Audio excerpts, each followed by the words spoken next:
هكذا بدا المشهد في تونس في الذكرى ال75 لعيد الشهداء، انقسام وفرقة ليست فقط في الشعارات أو وجهات النظر والإيديولوجيات، وإنما قسم الشارع الرمز الذي جمع التونسيين خلال أيام الجمر إلى فضاء خصص للإسلاميين وأنصار الحكومة، وركن آخر تظاهرت فيه القوى الديمقراطية والمعارضة، وهو ما أثار حفيظة عدد من المواطنين الذين رأوا أن الشعب في أمس الحاجة اليوم إلى اللحمة والوحدة.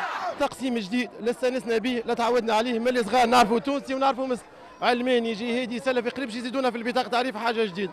يا أخي باش نحن توانسة تولدنا مع بعضنا وعشنا بعض. نحن شعب واحد مثلا، ما يجيش يسبوا النهضة ويسبوا أحزاب، كلنا يحتفلوا هو عيد وطن، ما هوش عيد بتاع أحزاب. هذه مسألة طبيعية باعتبار التجاذبات السياسية المتواجدة الآن على المشهد السياسي التونسي، ثم أن كما تعرفين مقبلون على استحقاقات انتخابية، وبالتالي نرى كل حزب وكل قوة سياسية تسعى من خلال شعاراتها لإبراز حضورها الشعبي.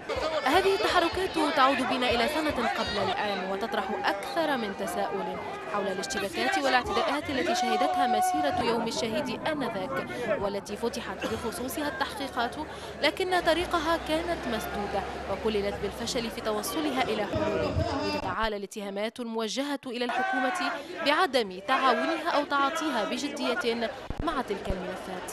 الشعب التونسي كامل يستنى في تحقيق صريح وواضح على الأحداث اللي دخلت فيها ناس غرباء على الأمن اللي هما من رابطات حماية الثورة. هذه مزايدات سياسية لا أكثر ولا أقل، أقولها بكل صراحة، وهؤلاء العلمانيين الذين هم دائما يحاولون أن يشوهون كل ما هو تقوم به هذه الحكومة، هو ليس بالمصداقية، هو بضرب للحكومة بدرجة أولى.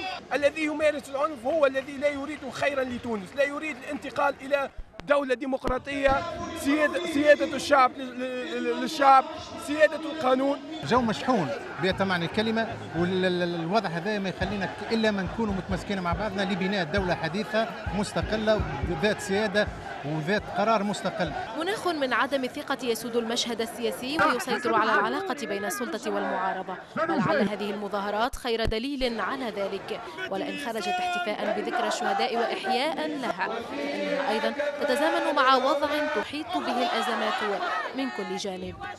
ما من أحد ينسى هذا التاريخ المحفور في ذاكرة التونسيين، تاريخ كتبت أحرفه بدم الشهداء، وهو اليوم يتزامن مع واقع سياسي واجتماعي صعب سمته الاحتقان والتوتر والتقسيم، وهو ما يدعو الجميع إلى مزيد إحكام العقل لتفادي أي نتائج سلبية. يسرى والناس، قناة الاتجاه، تونس.